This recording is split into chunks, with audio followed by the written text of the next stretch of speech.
So I bought a new house this year after being in my last house for 22 years, and that house was built in the 70s. The house I'm in right now is brand new, and I hired an interior designer to help me because all the furniture that I had and have is either from a hand-me-down from my sister, who's awesome, from my friend Tasha, who passed away sadly, or it's from Craigslist or Target, which I love Target.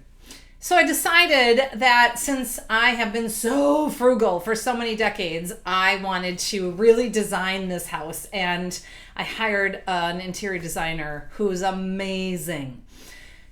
I gave her my vision of what it is that I'm looking for, shared some Pinterest boards, which I'd never been on Pinterest before like this. And she started to source different ideas and send them to me. So found a couch that was on sale. And I said, how about this couch? And she's like, great.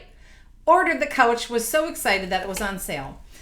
And about a month later, I get a letter in the mail from the company with a swatch that shows has a swatch, a piece of material from the couch with a letter saying that wanted to give you the heads up that we have gotten feedback from a lot of people that the picture on the website looks very different from what it is in reality. So we wanted to send this to you to make sure that you still want it before we actually deliver it.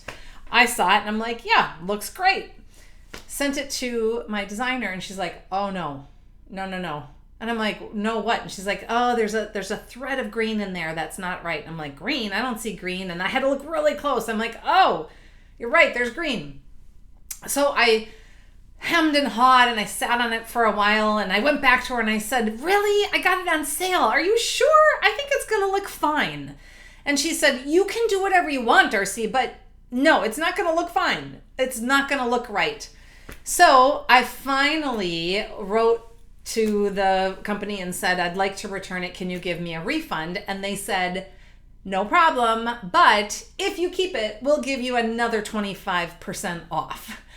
And I was like, oh my gosh. So I went back to my designer one more time and I said, are you sure? And she's like, I am absolutely certain. Now, I had no idea. And I was like, Fast forward to a conversation that I had yesterday with a CEO that I'm coaching. He came in, he had his homework. He wants to get out of the weeds of the day-to-day managing his team and his company, highly successful, so that he can really be a CEO and be visionary and be looking at the next project that he's building. And he came in and he said, Darcy, okay, I did my homework to create this one page of my vision of what I'm looking for in the future. But I have no idea how to communicate this to the team. He said, in my heart, what's important is I want them to understand that this is more than just making money. This is more than just winning. This is about getting them to really step up and share in the vision and be able to take over the decisions that I've been making for decades so that they feel fully empowered and I can be working in this other way. But I don't think it's important for me to share that part to them. I think I just need to share this one page with the numbers and the strategy. And I said, okay, so do you want to work through that? And he said, yeah. And I said, well, what are the pros and cons to sharing or not sharing? And we walked through that, and he just couldn't see why that was necessary. And I said, I've got an opinion. Can I share it with you? And he said, yeah. And I said, it's absolutely necessary. 100%. You want them to step up and take more ownership and more risks and more responsibility so that you can step out and really focus on this other vision. And yet they and you have well-worn ruts that you have been in the weeds for decades, solving problems, giving advice, fixing, telling, making all the decisions. They need to understand the why behind this. They need to feel what your vision is and why this is important for you. They need more than just a one-page strategy, numbers.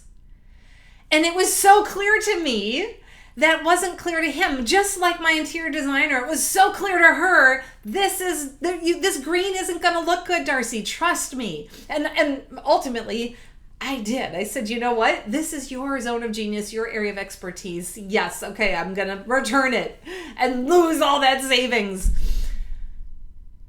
In the same way, the leader couldn't see the value or the necessity of sharing the why of what his vision is and being vulnerable.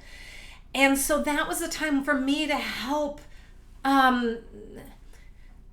him be able to have the strength, the courage to articulate that to his team. He was going at it from this lens of that's not important. I'm the CEO. That I'm sharing to you, Darcy, because it's in my heart. It's what's driving this change. But why do they need that? And I was able to help hold that vision for him and ask some questions and point out some blind spots to be able to say, yes, that's needed. Your team will feel more inspired and more bought in if they understand what's behind this for you. And so I wanted to share that with you today to help you if you're at a place where you maybe don't have clarity and somebody, an expert, is giving you some insights or some wisdom or challenging you in a way that maybe feels uncomfortable or uncertain. That's okay, first of all. And just notice what you're feeling and name it, just like I did with my interior designer and like my client did with me. But then be bold and really be curious in hearing what the other person is saying so that you can move forward in an intentional way. By definition, we can't see our blind spots and we don't know what we don't know. My area of expertise is not interior design or color themes, or I couldn't even tell there was green in that. So set yourself up for success when you're working with the experts and be open to influence and to receiving feedback on your blind spots so that you can really move forward in the most intentional way. Thank you so much for joining me. I am Darcy Loma. I love exploring how to be high performing and how to be thoughtfully fit with you. Thanks so much. Take care, everybody.